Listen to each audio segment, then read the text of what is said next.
কবিতাৰ শিৰোনাম ধামাধৰাৰ গণিত। কবি চাংকু নিৰঞ্জন বাবা। ধামাধৰাৰ গণিত। বাঁহ পাৰ্টিৰ পৰা তেল ভৰালো 4 দিন, 500কৈ 4 দিনত 2000। ৰেলীত গৈ তেল পুৰিলো 7 দিন, এদিনত 300কৈ 7 দিনত 2100 খৰচ।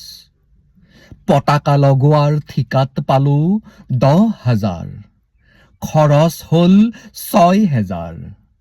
ফ্ৰীত খালো 9 দিন।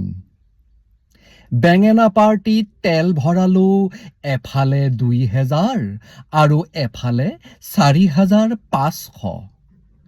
ৰেলীত ঘূৰিলো 11 দিন, তেল পুৰিলো সৰ্বমুঠ 3300 টকাৰ। খানাৰ বাবদ অনা 5,000 টকা খৰচ নহ'ল। ৰিজাল্টৰ দিনা গামোচা, ফুল আৰু ফটকাত 11,500।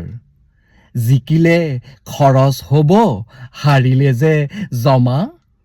মই ধামাধৰা। খাই বৈ 2 মাহৰ ইনকাম 33,100 টকা। মোৰ দৰে চতুৰ আৰু কোনো নাই ভাইহঁত। 5 বছৰৰ কামাই 2 মাহত সাঁচিল কেনে। ধন্যবাদ।